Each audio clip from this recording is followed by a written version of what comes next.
Om Namo Bhagavate Vasudevaya. Om Namo Bhagavate Vasudevaya. Om Namo Bhagavate Vasudevaya. Om Namo Bhagavate Vasudevaya. Om Namo Bhagavate Vasudevaya. Om Namo Bhagavate Vasudevaya. So this is chapter 10, verse number 12 and 13, about the opulence of the Absolute. That's where the book opens itself.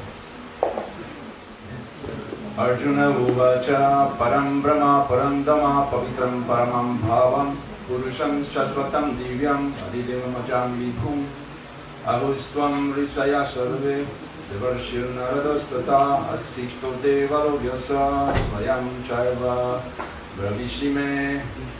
Arjuna uvacha, Arjuna said, Param supreme, Brahma truth, Param supreme, Hama sustenance, Pavitram pure, Paramam supreme, Bhavan you, Purusha personality, Shashvatam original, Divyam transcendental, Adideva the original Lord, Ajam unborn, Vibhum greatest, Ahu say, Tvam of you, Rishaya sages, Sarve all, Devarishi the sage among the demigods, Narada, Tata also, Asita, Devala, Yasa, Swayam personally, Cha also, Eva certainly, Ravi Shi, you're explaining me unto me. Translation and purport by His Divine Grace Srila Prabhupada. Okay. Arjuna said, you are the Supreme Personality of Godhead, the ultimate abode, the purest, the absolute truth. You're eternal, transcendental, original person, the unborn, the greatest. All the great sages such as Narada, Asita, Devala and Vyas confirm this truth about you, and now you yourself are declaring it to me. Purport. In these two verses, the Supreme Lord gives a chance to the modern philosopher. For here it is clear that the Supreme is different from the individual soul. Arjuna, after hearing the essential 4 verses of Bhagavad Gita in this chapter, become completely free from all doubts and accepted Krishna as the Supreme Personality of Godhead. He at once boldly declares, you are Param Brahma, the Supreme Personality of Godhead. And previously Krishna stated that he is the originator of everything and everyone. Every demigod and every human being is dependent on him. Men and demigods, out of ignorance, think that they are absolute and independent of the Supreme Personality of God. That ignorance is removed perfectly by the discharge of devotional service. This has already been explained in the previous verse by the Lord. Now, by His grace, Arjuna is accepting Him as the Supreme Truth in concordance with the Vedic injunction. It is not that because Krishna is Arjuna's intimate friend, Arjuna is flattering him by calling him the Supreme Personality of Godhead, the Absolute Truth. Whatever Arjuna says in these 2 verses is confirmed by Vedic truth. Vedic injunctions affirm that only one who takes to devotional service to the Supreme Lord can understand Him, whereas others cannot. Each and every word of this verse spoken by Arjuna is confirming Vedic injunction. In the Kena Upanishad, it is stated that the Supreme Brahman is a rest for everything, and Krishna has already explained that everything is resting on Him. The Mundaka Upanishad confirms that the Supreme Lord, in whom everything is resting, can be realized only by those who engage constantly in thinking of Him. This constant thinking of Krishna is smarana, one of the methods of devotional service. It is only by devotional service to Krishna that one can understand His position and get rid of this material body. In the Vedas, the Supreme Lord is accepted as the purest of the pure. One who understands that Krishna is the purest of the pure can become purified from all sinful activities. One cannot be disinfected from sinful activities unless he surrenders unto the Supreme Lord. Arjuna's acceptance of Krishna as the Supreme Pure complies with the injunctions of Vedic literature. This is also confirmed by great personalities of whom Narada is a chief. Krishna is the Supreme Personality of Godhead, and one should always meditate upon Him and enjoy one's transcendental relationship with Him. He is the Supreme Existence. He is free from bodily needs, birth, and death. Not only does Arjuna confirm this, but all the Vedic literatures, the Puranas and histories. In all Vedic literatures, Krishna is thus described as the Supreme Lord himself. Also says and the Supreme Lord himself also says in the 4th chapter, although I am unborn, I appear on this earth to establish religious principles. He is the supreme origin. He has no cause, for he is the cause of all causes, and everything is emanating from him. This perfect knowledge can be had by the grace of the Supreme Lord. Here Arjuna expresses himself through the grace of Krishna. If we want to understand Bhagavad Gita, we should accept the statements in these 2 verses. This is called the parampara system, acceptance of the disciplic succession.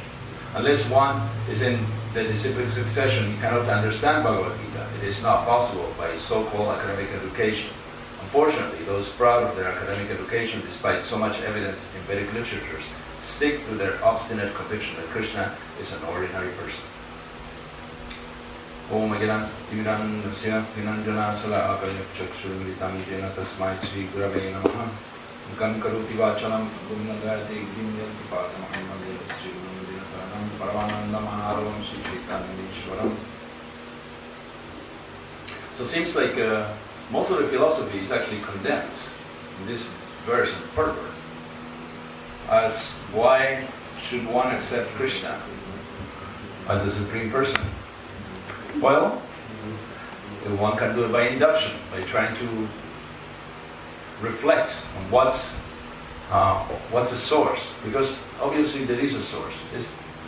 One has to be very dull, and we can be dull at times, to see that there is no intelligence behind it. Somehow or other, this world has a resemblance of the spiritual world. It's a reflection, but the things are there. So obviously there is someone, a prime mover, someone who actually has a sense of taste and a sense of humor and a sense of artistry and so on, because there are so many colors. If there was no God, yesterday we were walking, and it occurred to me that if there is no God, what's the point of, if there is no prime mover, what's the point of colors? What's the point of taste? What's the point of everything will be gray and undifferentiated. If there was no creator, there was no someone who is actually appreciating the beauty. So this world is just a reflection, yet we can see the taste, the hand, the finger of a person, a supreme person, who is actually the prime mover. And even if you don't, Krishna says, if you don't believe me, the authorities, as Arjuna confirms, like Asita, Deva, Vyasa, Narada, these are great teachers, acharyas, and sages, and mahamunis. These are people who actually practice for thousands of years self-realization until they reach this conclusion. It's not the same thing to be a studious scholar and a practitioner, but to be an ignorant person. So these are the authorities in Vedic wisdom. There is also the Mahajans. There are 12 of them. And Narada is one of them. So these Mahajanayena Gatasapanta. These are the authorities that we have to rely upon to understand the truth. One cannot arrive to the truth by oneself. And also Krishna doesn't want it that way. That's why he sends a representative, the Guru, and also the sadhus, the saintly people, just to confirm that the Guru is not some isolated case. And the Shastra, the scriptures, which are the registered wisdom from sadhus and for sadhus, and from Guru and for Guru. So, in order to understand Krishna consciousness, in order to understand Krishna, one has to surrender. It's not easy. It's not easy for any of us. Some of us have been practicing for many decades Krishna consciousness. And it's not like one of these cheap religions that we see nowadays that you just sign some document. Yes, I am now a Mormon, I am this, I am that, and that's it. That's all you have to do. Krishna consciousness, every day, every minute of the day, every second of the day, you have to sign a contract. You don't get away with less than that. It's not like, I believe in Krishna, that's it. I don't have to do anything, I don't have to I don't have to worry anymore. No, self-realization means you continue to improve. Spiritual life is not static. It's not one thing. And also, it's because it's in an upwards motion, in an incline. You cannot just feel comfortable and just stay there. Because either you're going up or you're sliding back. So you have to actually make progress. In your spiritual life, there is no, of course, this is not just, go to the mountain and see the view from the top and you're done, then you come back, with a souvenir. This is actually to get out of this condition. So it takes some effort. But that's what we want. We don't want it to be cheap. God is not cheap. Like let's say you want to buy a car. And then you go to a shop where they sell cars. And you look at a car and looks okay. And it has seats, an engine, a steering wheel, has gear shifts, and air conditioning and all that stuff. And when you ask, how much is it? Oh, it's 18 euros. You start suspecting, now there's something wrong. Seriously? Yeah. What is it? It's a Bentley. A Bentley? Really? And how much? 18 euros. No, there is something wrong here. I mean, you would love to pay 18 euros and get a brand new Bentley, but it's not possible to get it for 18 euros. So, this is what it is.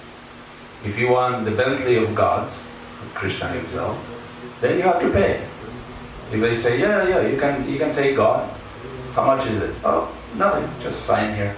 Or, 18 euros, you donate 10 euros a month and then you get God. No, that's too easy. That's too easy. It's not the real one. I want the real one. Well, okay, you want Krishna? Then you have to completely peel off layers of your contaminated heart. It's like an onion. Although we don't eat it, we can use it as an analogy. And you peel all the dirty layers of your heart, where all the nasty stuff has been accumulated for many lifetimes. What are the six problems that the heart suffers? What are they? Can you name them? Lust. Greed. Let's go in order. Lust. What comes out of lust?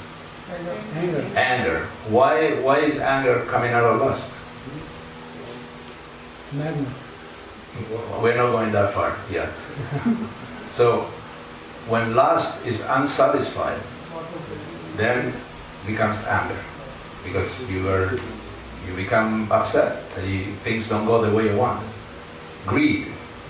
You want stuff that you really don't need. Madness, because once you get into this cycle of lust, anger, greed, you go mad. You literally go mad. We were coming here and there was a guy talking to himself very loud, just madness. Just, it doesn't distinguish much from reality anymore. Illusion, very prevalent in this world. Illusion, there is what appear to be, but it isn't. There is no substance. Just like if there is a tree, an apple tree, right on the edge of a lake or a river, and you reach in the water to get one of the apples, because it seems like there is an apple there, and you grab it and there's just water. There's nothing. So this world is a little more complicated than that. You may try to grab whatever you think it is meant for you to enjoy, and this illusion vanishes right before your eyes. It may take a little while, but then you will realize, this is illusion. Even if you are satisfied at the moment, this won't satisfy you perennially. And we are eternal beings. We are not satisfied with just small things that will pacify us. It's like a baby that is crying and the mother, just gives him a pacifier, or just puts him up and down and the baby starts smiling. But she knows he's going to cry again anytime. So this is our life. We are pacified for a moment and then goes away. And what's the sixth one? It's pride. Pride. Even, Prabhupada said, even a pauper, a poor person is proud of the penny they have. Yeah, you can see people in America, you see a lot of homeless people, and they have these supermarket carts, full of junk. And if you come and try to take anything from that supermarket cart that they push, even though it's useless, most of it is garbage, they become very upset. This is mine, and this is my family, this is my house, these are my friends, this is my bead bag, don't dare touch my bead bag. Actually, I had a funny incident. I was giving a lecture in the Boston temple many years ago. I did the kirtan and the Sunday lecture, and after the Sunday lecture I was looking for my beads everywhere. Outside of the temple there are some hooks, so everybody, when they go to the temple, they put their bead bag outside and put it in the hook. And I couldn't find it anywhere. Where in the world is it? And then I saw an elder Indian gentleman chanting on my beads. So I said, "Excuse me, sir, those are my beads." "Yes, but you weren't using." So it's free. If you weren't using it, that's good enough. Just I said, "Yeah, I wasn't using it because I was doing kirtan and giving the lecture. I just couldn't chant at the same time. I don't have that skill. So it's okay. You can have it." No. Thank you. So even I was thinking, my bead bag, my beads. How dare? But we don't have anything. As spiritual as they may seem, you cannot take your beads with you when you die. Even your beads. You've been chanting hundreds of thousands of names, and you die, and you have to leave the beads behind you. What are you going to do? Are you going to find a nice pair when you go back to Krishna? Yes, a nice pair of beads to chant. You're not going to need them. Because sadhana is for those who live in the material world. In the spiritual world, they don't practice sadhana bhakti. It's all raganuga. It's all spontaneous because they have Krishna there in front of them. So in this, there's so many things in this purpose. It's amazing. Prabhupada put so much. Prabhupada actually didn't know how long he was going to live. So he basically tried to put everything in one. He put so much in teachings of Lord Chaitanya. He basically summarized the 17 volumes of the Chaitanya Charitamrita. He made sure that even if you open the Bhagavad Gita anywhere, in any page, you will be Krishna conscious. There was an indication about the Supreme Personality of Godhead, about the goal of life, about we are not the body. It's everywhere. You can open Gita anywhere and you see that. So he was in a hurry. Also, he initiated so many disciples. I read, I can't remember who it was, Baladeva Vidyabhushan or Vishwanatha Chakravarti, I can't remember who it was, that said a spiritual master shouldn't have more than 5 disciples. And there you go, Prabhupada had like between 5 and 10,000 because he was in a hurry. He gave actually sannyas to people that he knew that weren't going to last very long. They were going to give up the order of renunciation. He made temple president, people who they couldn't manage themselves out of a bed. He actually made two devotees start a worldwide magazine who the only relationship they had with a magazine is that they have read one in the past. That was it. So he was in a hurry. Prabhupada was in a hurry. He knew he was already older than everybody else and he was going to leave at any time. So he had to accelerate things. So that's why he packed every purport of the Bhagavad Gita with all the wisdom that you can muster. So there's so many points here. We'll just mention one or two. There you go, that's better. It's a lot more comfortable this way.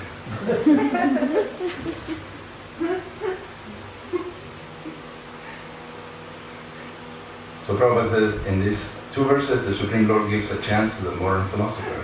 For here it is clear the Supreme is different from the individual soul. That is the beauty of Achinkya Veda, where things are simultaneously one and different, like quantum physics. It's not just one linear, monodimensional thing. In this philosophy, we are God with a small g. Krishna is God with a big G. And we have in common divinity, but the quantity is different. Like we are a drop of the ocean or a cup out of the ocean. So we have the same qualities as the water of the ocean, but we are not the ocean. That's pretty simple. And Prabhupada said that the last snare of Maya is that you actually believe that you're God. So even when you're aspiring to practice spiritual life, you may, by dint of your false ego and poor intelligence and a disturbed mind, arrive to the conclusion, to the wrong conclusion, that you are God, that you are the Supreme. But it doesn't hold water, as you cannot be the Supreme Lord and forget that you are the Supreme Lord. That, if that's your situation, then you're not qualified to be God, because you forgot. So even based on that detail, you can't be God. Just for the fact, even if you were God and you forgot, you're out of the competition.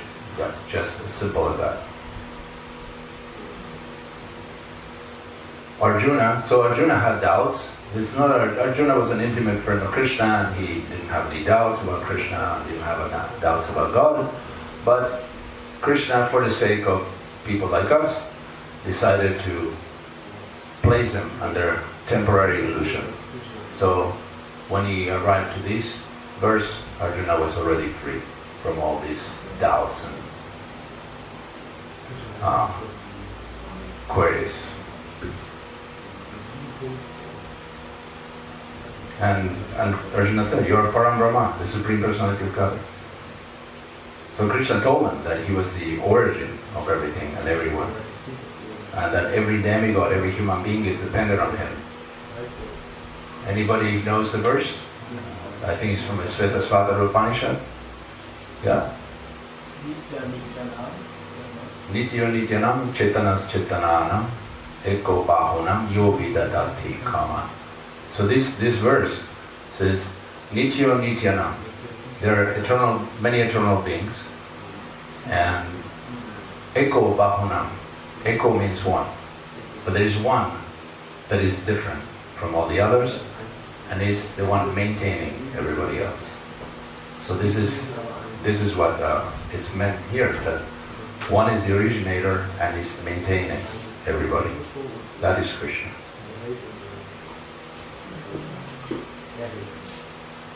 So men and demigods, out of ignorance, think that they are absolute and independent of the Supreme Personality of Godhead. That ignorance is removed perfectly by the discharge of devotional service. So we may think,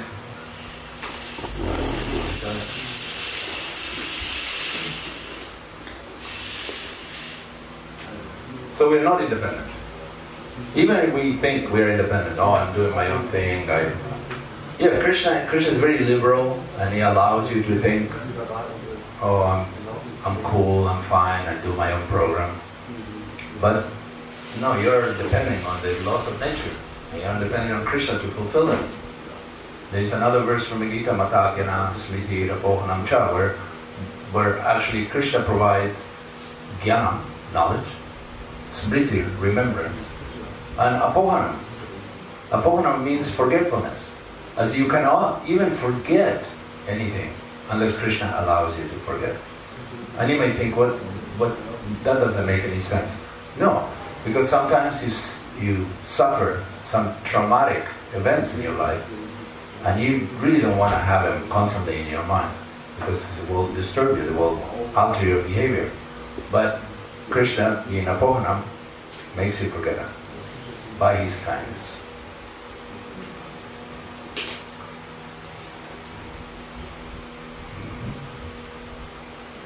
And Krishna can only be understood through devotional service.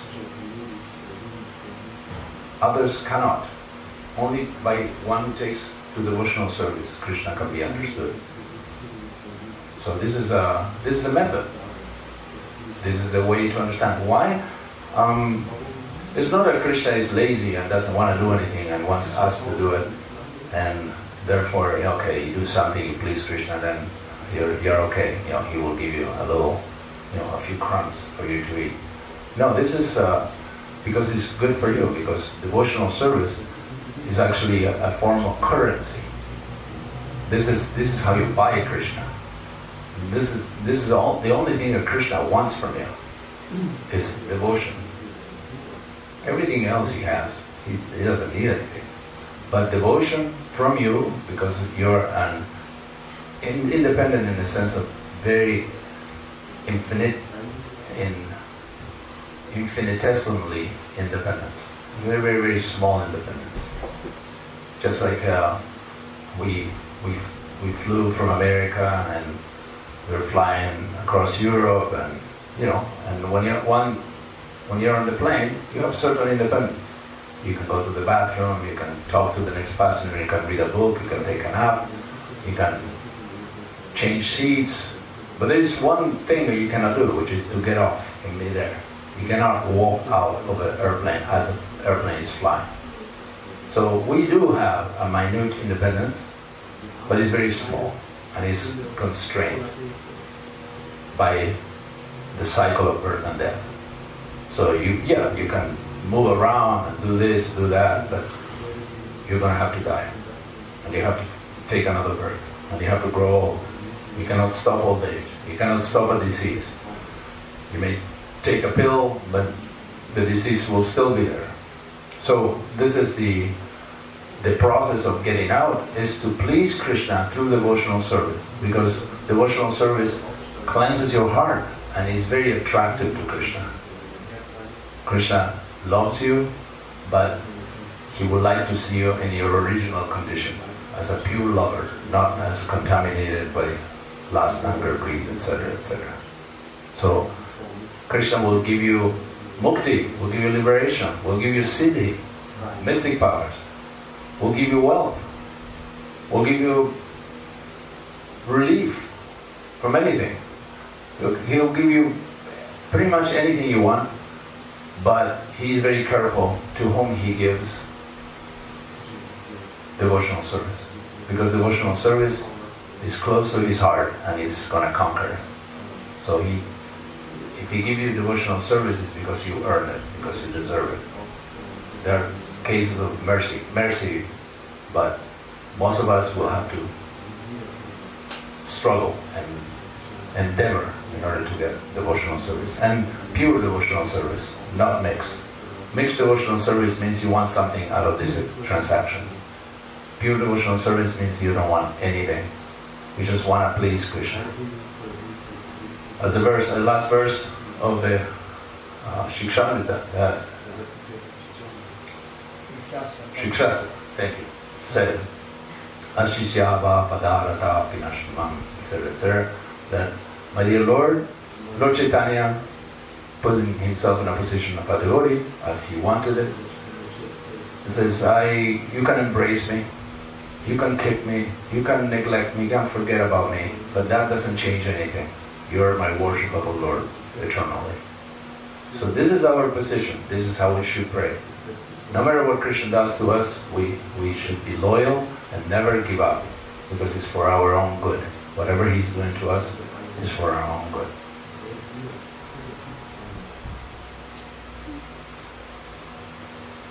Pavitram, the purest. Krishna is the purest. And one can become purified from all sinful activities by trying to understand Krishna, who is the purest of the pure. One should meditate on Krishna. Now this meditation is very difficult, because we have so many things on our mind that they're flying around like birds, and it's difficult to see the picture. But by chanting the holy name, everything will come about. So if you don't take anything out of this little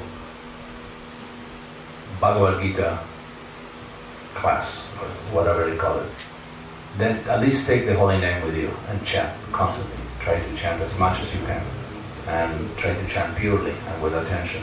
And that will actually open the doors, and you will, Krishna, his form, his name, his activities will come into your mind, and you will be able to actually fix your mind in Krishna and meditate on Krishna.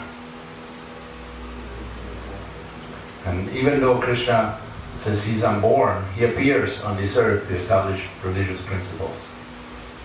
Yada yada hidakasya.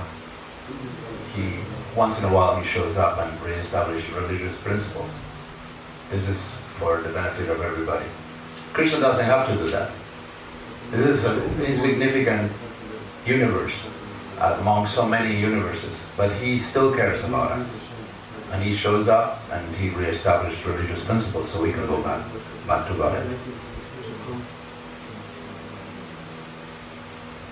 So Prabhupada ends the purpose saying, unfortunately, those proud of their academic education, despite so much evidence in Vedic literatures, stick to their obstinate conviction that Krishna is an ordinary person. So there's another verse, again, Prabhupada is in English, but he's definitely quoting from Mayaya Parita Jnana. The 4 types of people that do not approach Krishna.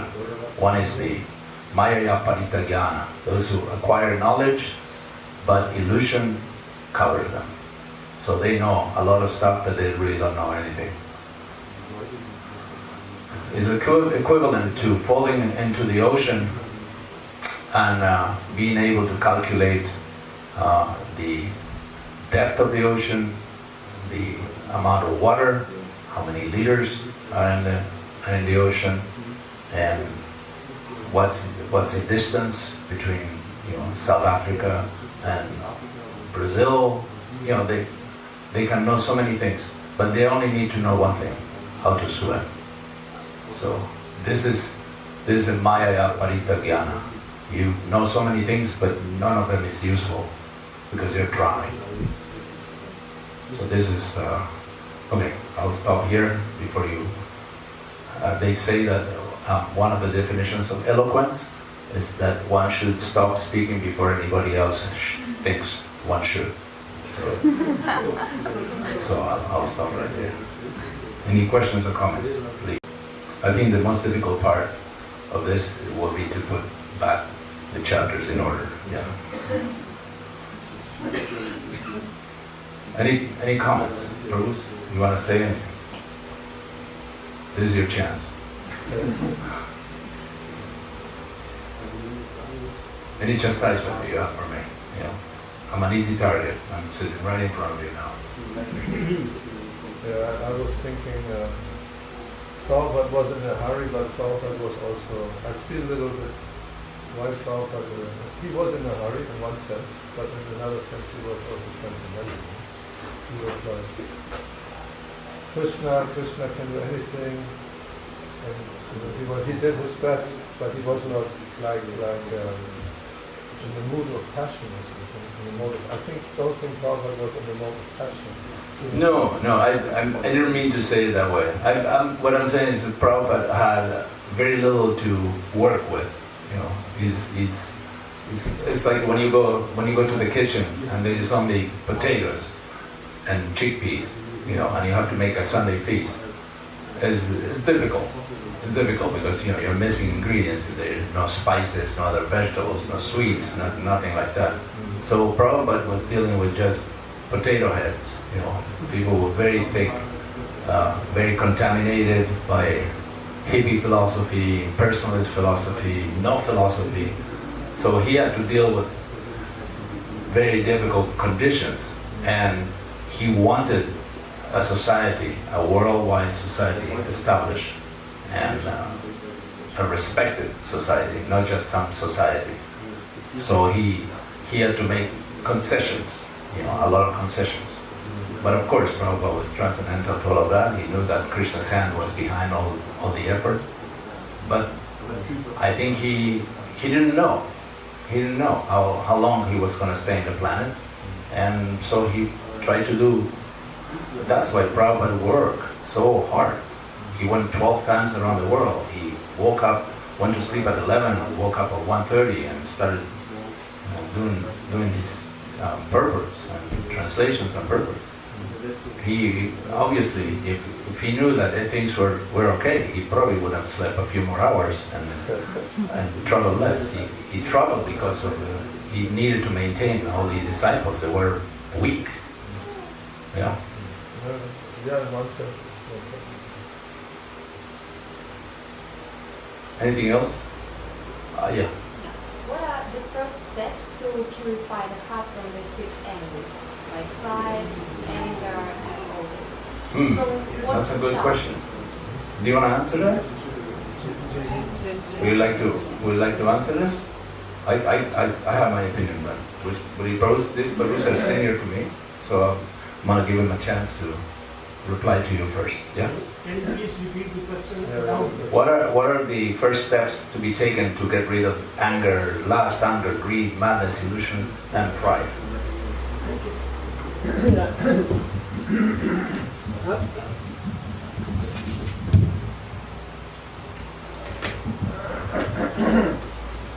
Yeah, Srila Rupa Goswami lists 9 steps, and Adau Shraddha Tata Sadhusanga Tata Bhajana Kriya, those are the 3 first steps.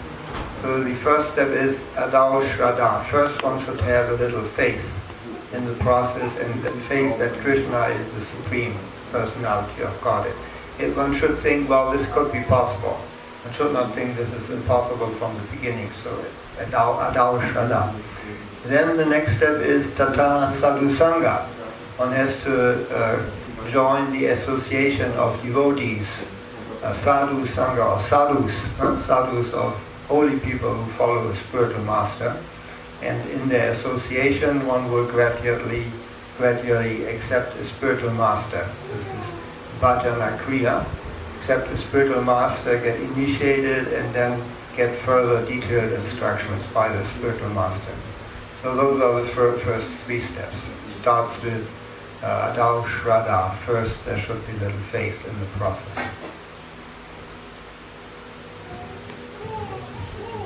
If you have done this, like you said, then there comes a higher taste.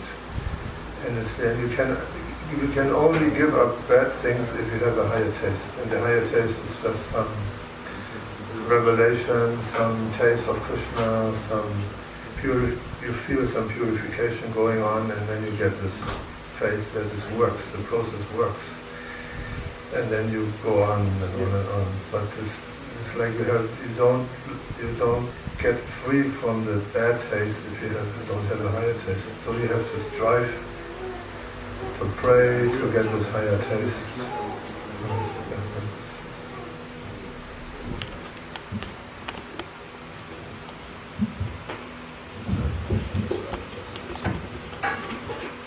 So you got a good answer there. I don't think I have much. So how do you get faith? So how do you get faith? Because faith is a constant. Faith is always there. But the object of faith may change.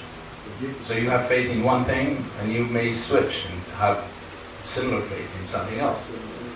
So the faith is established by sadhusanga, by associating with saintly people. I was reading from a Patramrita, the letters from Bhaktisiddhanta Saraswati Thakur, Prabhupada's own spiritual master, and he said that in order to make advancement, you have to get rid of bad association. So bad association means people who don't have interest in spiritual life, or they're lackadaisical about spiritual life, they're not very serious, and it will happen to you if it's like a corroding, you know this word, corroding material? Mm-hmm. Like acid. You see, acid corrodes iron and makes it rusty, makes it soft and brittle. So the association of people who do not practice spiritual life is like acid to your iron. It will corrode it. So you have to keep good association, and then your faith will become stronger. And also, as I was saying before, you have to take up the holy name, because without the holy name, there's no hope. This is the dharma for the age, is to chant the holy name as much as you can, as often as you can, as purely as you can. Is the boat that will take you back to God. Without the holy name, there is nothing. And the holy name is everything. So these are the conditions. And as you progress, just like when you take some medicine and you have a fever, and you see that the fever goes down as the medicine acts, the holy name actually will diminish the fever of lust, anger, greed, and so on. The more you chant, the less the things will be weighing over your heart. Yeah? You have a follow-up? No follow-up to that? And a question out of the question. I have a lot of questions. I don't want to take time for Well, others, but unless it was somebody's a in a... good answer. So I try to follow the association and I try to say mantras. Maybe I want this too fast and too cheap. So maybe I need more time for... Yeah, also,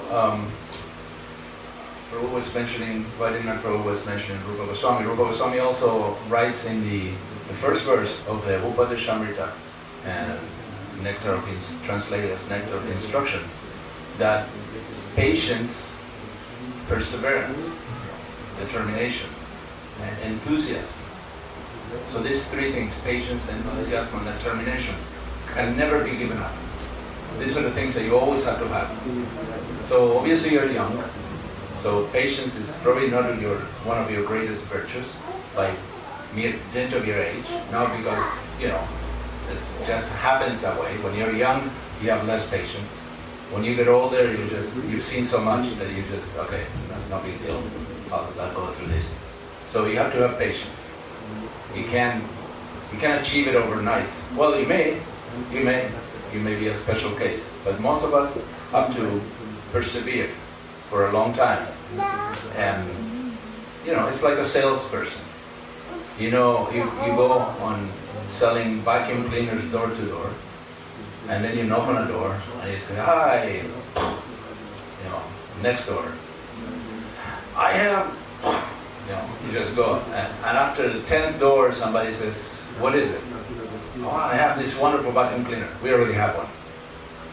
"Oh, thank you." Well, it was a little better. So, with salespeople, they actually think with reverse psychology. They try to. Like every no you get is one step closer to yes.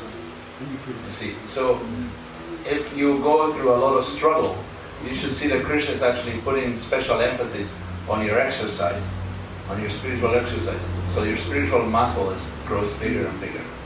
So you have to be patient. And enthusiasm. Sometimes you will feel like chanting, and sometimes you won't feel like chanting. Unless you're some kind of Paramahamsa, some very advanced soul. So any of you, is everybody here? Do you regularly chant? Yes? Any hands? Do you regularly chant? All of you regularly chant. Okay. Has it ever happened to you that at a certain point in your life you don't feel like chanting? Yeah? Really? No? It never happened to you that at a certain point I don't feel like chanting. I'm going to chant, but I don't feel like chanting. Yes, of course. Yeah, of course it happens. But this enthusiasm will carry you through. You have to actually do it regardless. You have to be interested. It's like you have a baby, and I don't feel like feeding my baby today. I'm going to take a break. You really can't do that. Baby has to eat. So you already made a commitment. It's a serious commitment. Now you have a baby, and you can't decide. Yeah, Thursday. I don't think so. I'm going to take Thursday off. He's going to start on Thursday. You can't do that. So when you make a commitment, I'm going to chant the holy name. I'm going to do it regularly. You can decide, I really don't feel like it. I don't feel like getting out of bed. I don't feel like offering my food. I don't feel like chanting the holy name.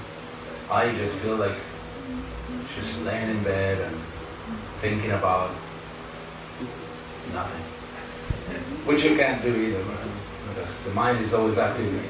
If you try to think of nothing, you already thought of thinking of nothing, so you're already thinking of something. So you can't think of nothing. So you have to actually preserve the enthusiasm and do it regardless. Because it's good for you, because it's pleasing Krishna is the only thing that's going to take you out of this misery.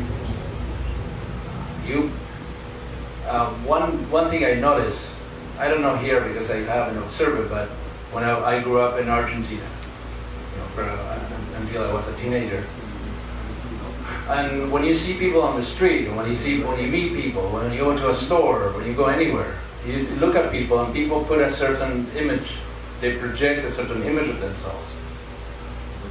They smile, they try to look cool, or whatever they do. But if you go to a bus stop, when people are waiting for the bus and nobody's looking at them, that's when you see them. They're just spacing out or miserable. Yeah, when you're waiting for the bus, nobody's actually witnessing them or filming them or meeting with anybody. You can see them actually how they are. So most people are very miserable in this world because this is a world of misery. It is a world of misery. How did Thoreau say it? Was it Thoreau? The masses. If I could remember the quote, it's a fantastic quote by, I think it's Thoreau, maybe Emerson. He said, the quiet desperation of the masses. They live lives of quiet desperation. That's a quote. They live lives of quiet desperation.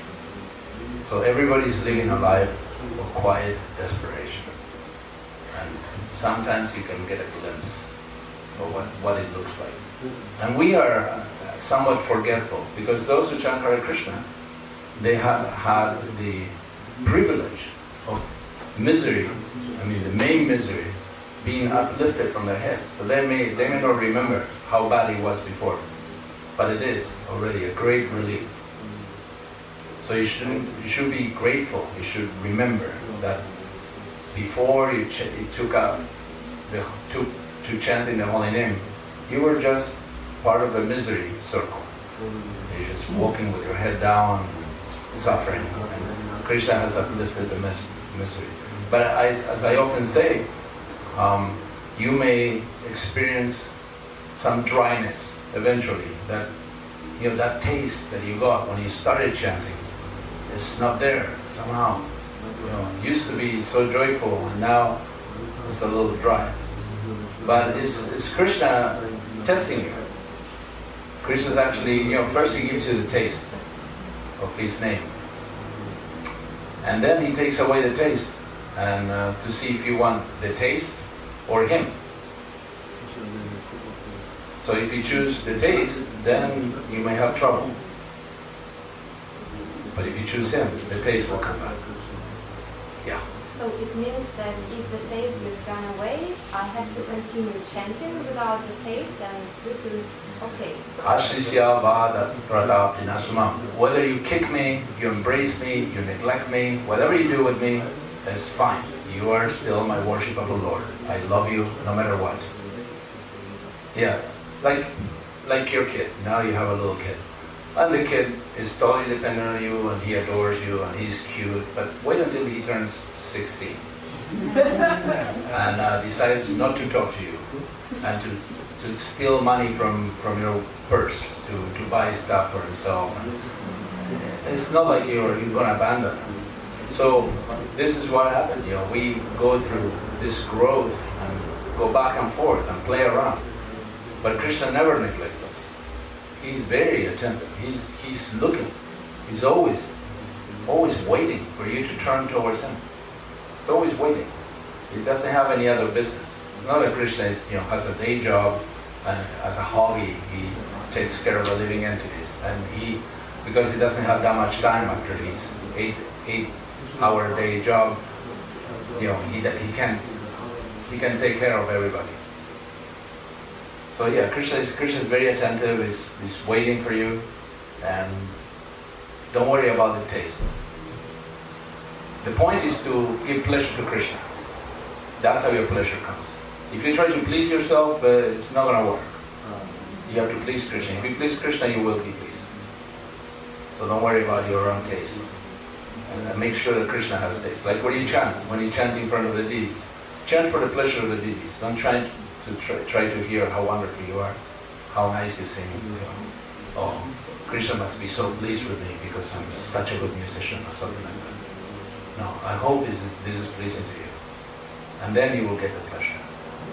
Okay, this is my bell. The bells are calling for me. So, Jai, Jai. So I want to stop here. I want to thank the generosity of our hosts